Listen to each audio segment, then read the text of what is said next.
Everyone, it's Emily Fox. Today's video is going to be part 2, second vlog in this reading challenge I'm doing in August. If you haven't seen part 1, I will be linking it.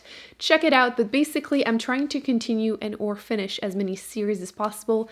It's one of my challenges this year, and I was doing very poorly. So we're trying to get back to a number that might be possible to achieve before the end of the year.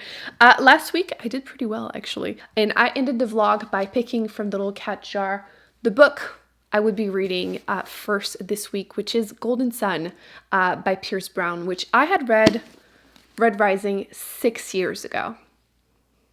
6 years ago. I did yesterday read a summary of book 1 to remember who's whom, otherwise it's been too long. But it took me that long because I thought I was going to give this book 5 stars and I ended up giving it 3.5. Like, this felt a lot more wide than expected, and it was like Hunger Games on Mars. That's what I've been saying about it. Essentially, my interest went up and down throughout the whole book, and it starts with a trope that I'm personally not a big fan of, which is like the woman in the fridge, yeah. Basically, his wife is murdered, and that's what starts his journey of revenge, which I don't like it. But I have heard that book 2 is a lot more adult and a lot more soap opera. Nope. Space opera. So I'm hopeful that I'm going to be enjoying this, and because I'm picking this one up and it's like a second chance for the series and the author, I decided that the second book I'll read this week is the same thing, basically the second book in a series that I want to try and give the author a second chance for. We'll talk about this book when we get there, but my prediction is that I'm going to give this one 4 stars.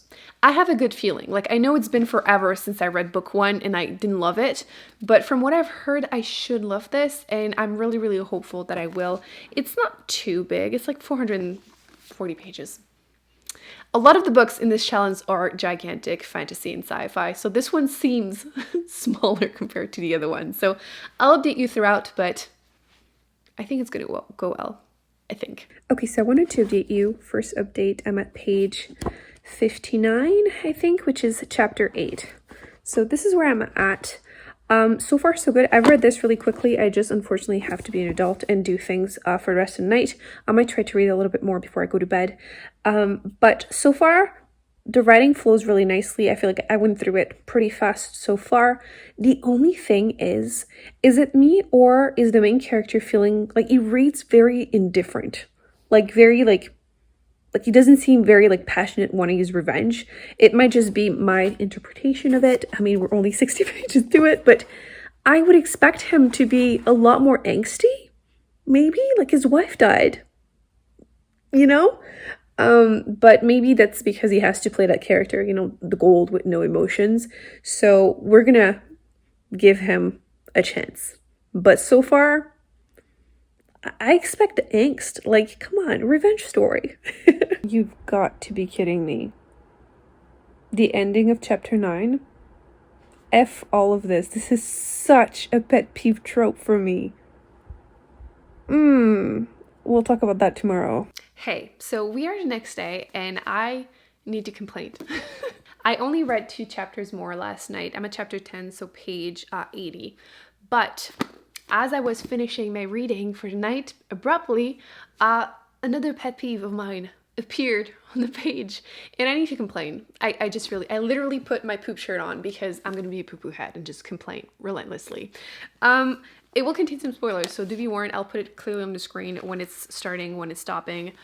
But we were getting a little bit more angst, and I was starting to be like, okay, maybe I was wrong, and, you know, good thing. But then we get to the ending of chapter 9, which, spoiler, the whole...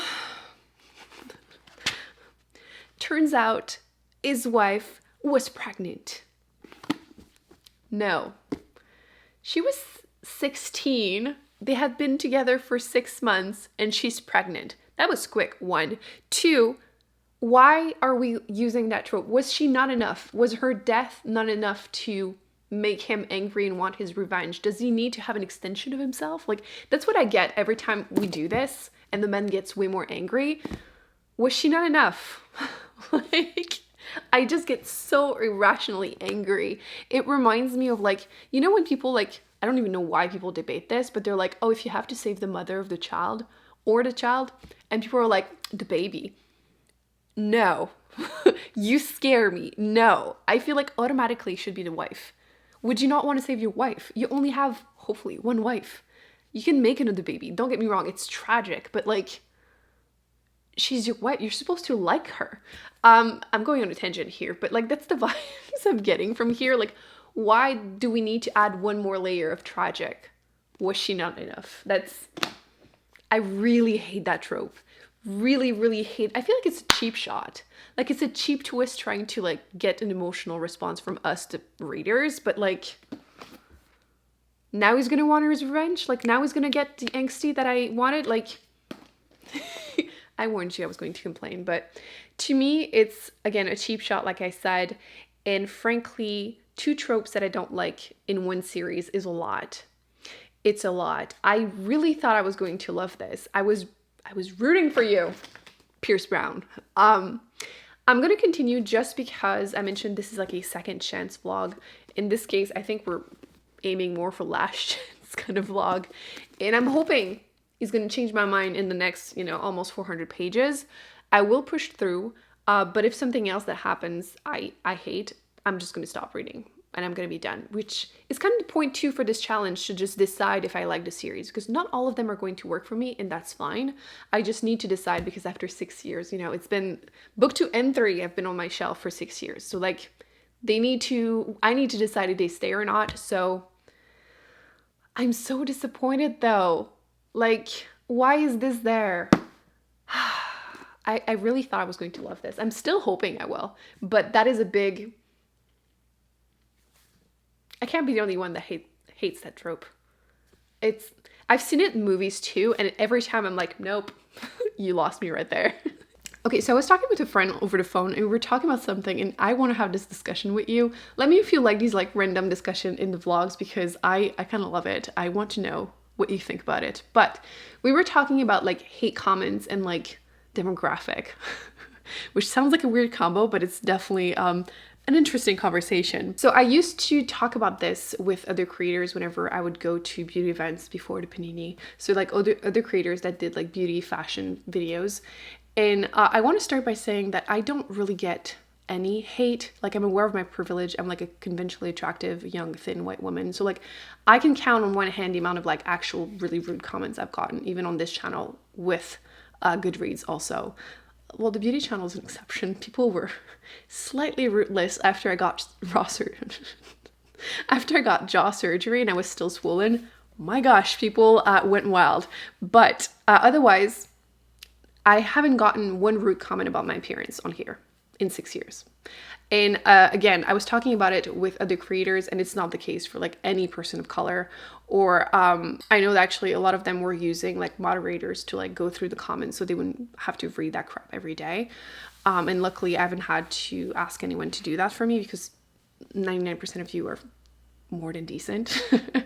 But also demographics really challenge what you might think.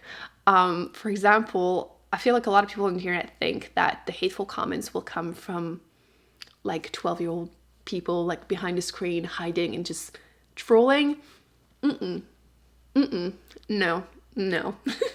This is just my experience, but it's also based from like the comments I've gotten from other creators. But my personal experience with my stats, which we're going to look at my stats for another reason in a second, but generally speaking, 98% of the hateful comments that I get are from men.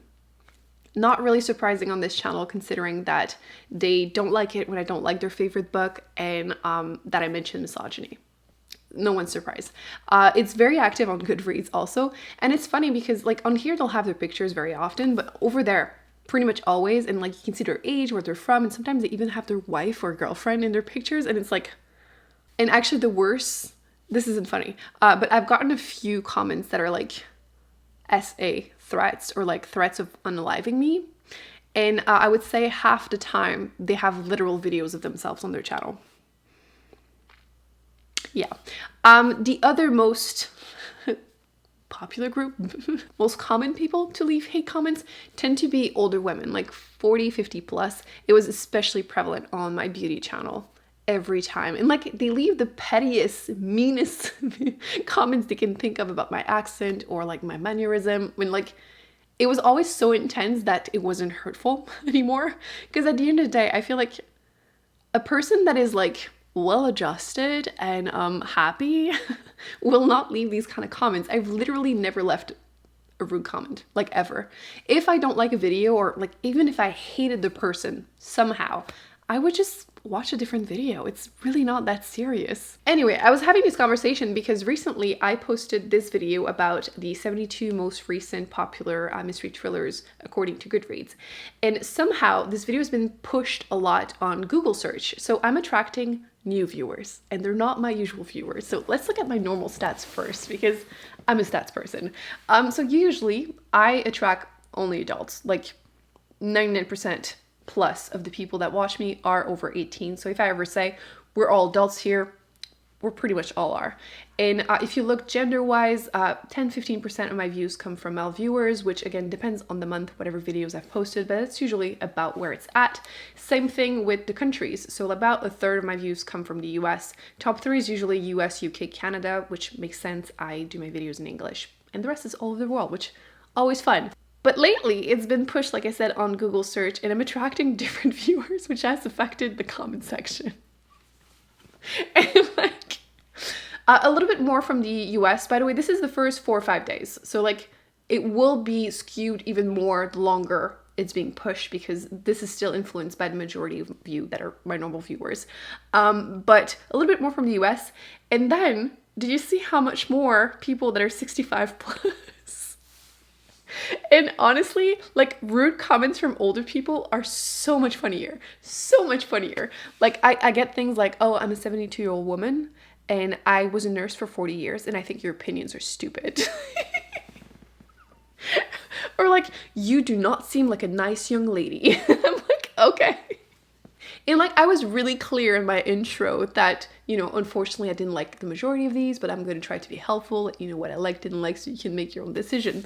And this is exactly why you will hear creators say, I'm not putting a disclaimer because it doesn't work. Yeah, it doesn't work. Because at the end of the day, like, these responses are not logical, you know? Like, it's emotional. They're just angry for whatever reason because I'm being negative. And this is why, even though like a lot of people think that negative reviews will bring more followers, and it does, but like, it's short term. Longer term, what works better, like marketing wise, is to be kind of bland, just happy, bubbly, and not be critical. And I'm not saying that to attack anyone, but like, it's just true. So if I were to just be less critical and just be pretty lady showing pretty books, I would have more viewers, more followers, blah, blah, blah. But I genuinely don't care. I would rather be myself, because I probably shouldn't say that, but I have been disappointed in the past by meeting people I was following because they are not the same person in person. I'm not going to name names, that's not the point, but I just want to say that if you were to meet me in person, this is me. I'm not going to be aggressive towards you, like I'm passionate about some bad reviews, but like, in the sense that like, this is genuinely who I am. So yes, if you ever see me, although with the panini, I'm not going out that much, to be honest, but back in the day, I used to meet people that watch my beauty channel. Always come and say hi. I will give you a hug. We'll take a picture. I'll be as happy as you, I promise. But this is me. Like, I'm not a different person. So yes, it's not going to change. I'm definitely going to keep being critical, because at the end of the day, I think it's just a lot more useful. And like, I will watch people that have different tastes as me. I know some of you watch me even though we have completely different tastes, but since I'm telling you like, oh, I didn't like it because of that, that could be the reason it works for you. So like, it works, you know, as long as I'm being actually critical and like giving you details. So all of this to say, videos going like more viral, attracting new viewers is always interesting. And I will keep being critical. It's definitely worth it. Okay, update for tonight before I will probably read a bit more in bed, but knowing myself, I'll fall asleep before I update. So I'm doing it right now. I'm at chapter 14. I've made some more progress. I'm at page 130. So I read about 50 pages. Hopefully I can read a bit more tonight. But where it ended was right after the pet peeve. I should have continued last night because obviously it continued straight after, which obviously is devastated, which that's fine. I did feel like I was getting more of the angstiness that I mentioned that wasn't happening in the beginning. So there's that. We're moving on from it. I did enjoy some of the jokes, like when they're referring to different colors, like your blind is blue, and then you go back and you look and they're the people, navigators, is that the name? Let me double check. the pilots. So like, haha, you know, I like that. Nice little touch. Otherwise, I wanted to mention, anybody else feels a bit weird about him moving on so fast and being so into like Mustang? Am I overthinking this? Maybe, like, more angstiness. What else was there? Oh, more angstiness. Oh, okay. So I'm pretty tired at the moment. So like I'm second guessing myself. You see it now. Were we just not told that he was training? Like it was a twist? My only issue is that I really struggle whenever it's first person narration and then there's something hidden from us. Anybody else? I get that it makes for an interesting twist that, oh, he was going to be better because he's specially trained.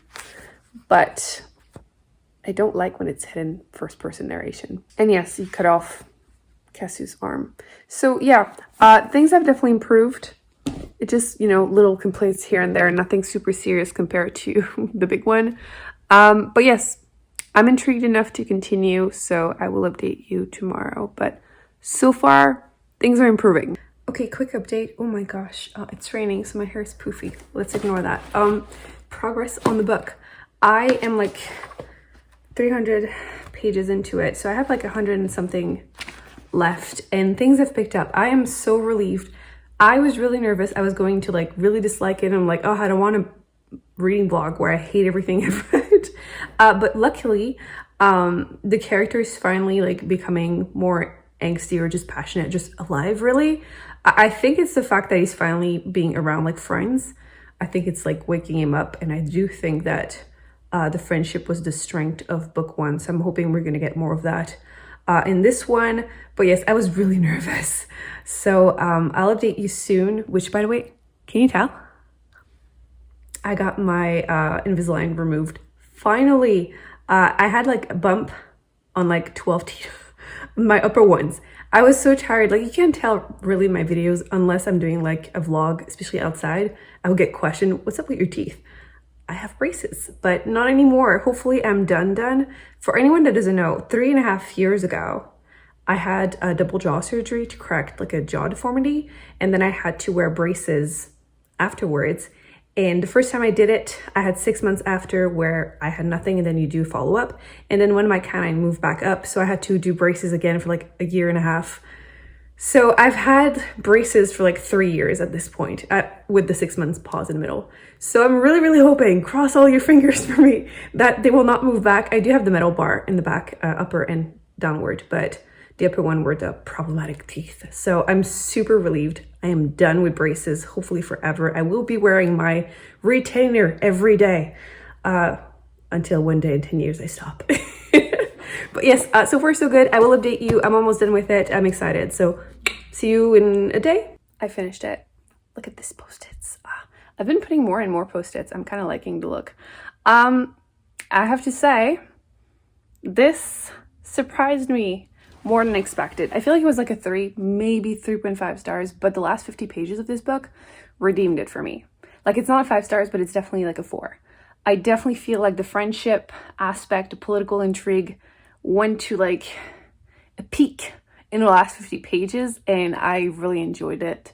I'm not going to spoil anything, but feel free to discuss it with spoiler in the comment section. But the last 50 pages, like so many, like, let's just say twists. I am pleasantly surprised. I enjoyed it more than I expected, and I do think that it was a good second chance to give to the author. I don't think I like it as much as everybody else. It's not like an all-time favorite, but I enjoyed it enough that I will not be getting rid of the series, and I will be reading book 3 eventually. Hopefully not in 6 years, but eventually for sure. So 1 redeemed, and now let's give a shot to the other series, which was The Blinding Knife by Brent Weeks. I will update you as I go through it. I'm a little bit more nervous about this one, but maybe. Okay, so I wanted to update you because I am 200 pages into this book, and I have lots to say. You might notice my background is completely empty. yes, it's because my bookshelves are now upstairs. We'll talk about this in the future, but my living room is completely empty now. It feels so small. Like my couch feels so small. Okay, so I mentioned, I don't remember if it was my TBR or the intro, that I had read a first book. I had issues with it, even though I thought there was a ton of potential with the magic system, the magical school setting, which is one of my favorites, and the mystery. And it's just the misogyny that just ruined it for me because it was so relentless. But at the time, I wasn't annotating my books, so I couldn't visually show you. So I decided to come prepared this time, and I had post-its. And I put a pink post-it every time something sexist or just female character being like objectified for no reason, or just me just rolling my eyes because it was there. So first 200 pages. Do you see this? Like, it's a lot of post-its, and I mean a lot. It's just so relentless. And like some of these on their own, not a huge deal. It's just the accumulation that gets to me. Like, for example, let me grab one. Okay, this one is one perfect example that like on its own, it's not that bad, but it's the accumulation. So like the librarian, a surprisingly attractive woman, which like, okay, it's a weird way of putting it, but it's from the eye of a teenage boy, so whatever. But like, is it really necessary? Because every female character, I can tell you if they're curvy, if they have big boobs or not. Like, it's just a lot. And it brings me to the fact that I hate every single main characters that you're following. First off, there are a ton of point of views, like probably like 12 already. And I rarely mentioned it as being an issue. I think I've only mentioned like the third book in the Shade of Magic trilogy. There were too many point of views. It's the case also with this one. The chapters are really short. There's 115 chapters and 650 pages. So like, it's a lot. But Karis, the main female character, I cannot stand her. Like, I cannot stand her. And it reminds me, I think it was a tweet, someone saying like, oh, I thought I just hated every female character in like movies and TV shows, and then I realized that they're just written by men. And that's my issue. I don't feel like she rings true. She's just badly written. And a perfect example that I have, page 13, you can see 4 post-its, there's 2 on either side. It was not a good page. But if we remind ourselves, in book 1, we learned that she has been the blackguard for 15 years. So she's really high up in like this select army, like the best people. In book 1, she was insecure about her manly shoulders. Let's not even talk about it. But in this one, she's like, oh, I'm being like too impulsive and angry, which, okay. But then she said that she's not very like ladylike. I'm sorry, what? You're a soldier. And like twice in the same page, she complains about that. But really, the best / worst one. She was sweaty, sticky, stinky. How could it compliment her now? She is so insecure.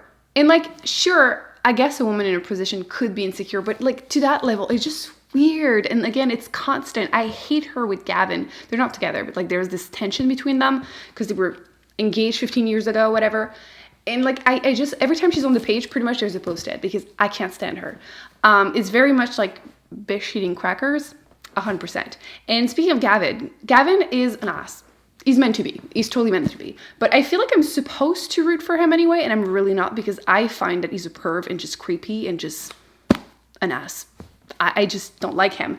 And then you have Kip, who is a 15-year-old boy. So obviously, yes, objectifying every female character, but he's very, very insecure. Also, I didn't put post-it because frankly, I don't think I own enough post-its. But like, if I had put one every time that he calls himself fat, awkward, or a moron, there would be more than the pink ones, or about the same amount. Like, it's, again, relentless. Like, it's fine for a character to be insecure, but you don't have to remind me every page. Like, I know after once or twice, like, it's clear.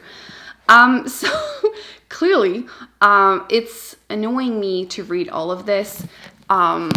It's just, it's not great. The thing is, I'm really enjoying Kip's point of view, not because of his insecurity, that's the con, but the pros is at magical school, and I'm enjoying the whole, like, what's going to happen with the red. I'm going to keep this spoiler free. And that part is also really interesting. It's putting a lot of pressure on the story, and I'm intrigued enough to continue, but now I'm clearly reminded of why I had issues with book 1. So I'm going to continue. I'm going to give it another day, and I'll update you whenever I give up or read another 200 pages. So either way, I'll let you know. But I really like the magical school. I feel like the magic system is explained a little bit more in this one. I still feel like it's a bit too vague, but I'm enjoying, again, the mystery.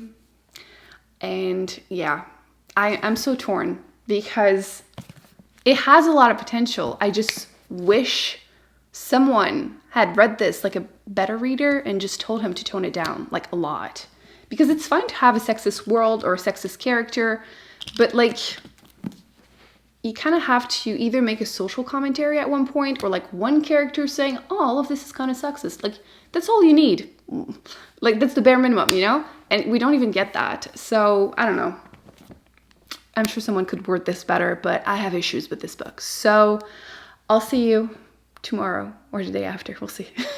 This background is really boring. I will switch it up, promise, but I just moved the bookshelf. Nothing is prepared upstairs yet to move, but I made some more progress. I think I read 75 pages more. Yeah, I'm at like 274, chapter 60, and I can't keep going. I've been pushing through and really, really trying, but I can't stand it. I only put a couple more post-its, Gavin, Sylvie, and Ass. I'm sure someone's going to try to argue with me about it, but like, the man literally owns a sex slave. He's a creep. Like, that's it. I did put one kind of as a joke because for once it was a male character that was being sexualized. They were talking about his big butt, but like, it doesn't compare to, you know, all the pink post-its. But I decided to put the book down there because of a super mild spoiler, depending on if you really don't want to know. I'll put it on the screen, spoiler, but frankly, I don't think it's, anyway. Essentially, Kip, the teenage boy, is playing a card game with the Red. We're going to keep this vague. And he won the game, and there's always something at stake. And this time it was the contract for his female friend who's a slave. And the Red has been like implying that he could keep her as a sex slave. And like, not once did he tell him, not going to do that, that's messed up.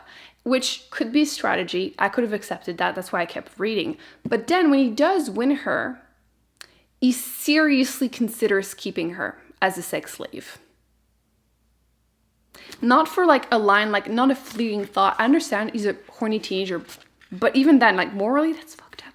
And again, I don't feel like so far he has been portrayed as a morally gray character, as someone that would do things like that. So it's really hard to see another character being extremely sexist and none of it be acknowledged. None of it. So I don't remember how many pages does it last. Like, it probably lasts like 2 pages of him considering it. Which, like, again, in 600 pages, not that much, but like, it's too much for me. It was like the last drop, essentially. I can't do it. I can't do it. I'm just so sick of sexual assault because it would have been, you know, if he had went ahead, she's a slave. But like, I feel like some authors forget that it's possible to have like villains or morally gray characters or any type of moral conflict inside of you without involving SA. There are other ways. There are other ways. And I feel like, once again, it doesn't feel like he purposely chose to do it that way and that it was like, there was a deeper meaning to it, some kind of social commentary. No, 100% not the case. He didn't think twice about it, 100%. So I'm done. It's not very, it's not the most satisfying ending to this vlog, but considering that this was a second chance reading vlog, second chance for the authors, but also the series, I'm okay with the fact that I'm making a decision. So I'm not finishing this book, I'm not continuing this series, and next time I do an unhaul video, I will be getting rid of all of the books from the author because I've heard the same thing happens in all of his books, really, the other series, the Night Angel series. So I'm not the target audience. Like, this is making me feel like a prude grandma or something, and that's fine, I'm clearly in my grandma era. I like florals and stained glass and tea, like, it's fine, but this is just not for me, and it's okay, So I finished 2 books. I've made a decision for 2 series. I will continue, I will not continue, and it means that I need to choose the next book for the next week / vlog. We have the cat mug. So let's pick one. I'm really, really nervous because we have one more week, and on the 23rd, Babel comes out, and I want to start it. So I'm hoping for like one more good book before the end of the month. We can do that, and then I will start this one. So that way I still did what I had to do. Oh, oh. Well, it will only be one book because it's one of the biggest one on my pile. I'm excited, and it would be finishing a series. Can you guess? Can you guess? I will see you in my next video. Bye. It's the last book in the First Law trilogy.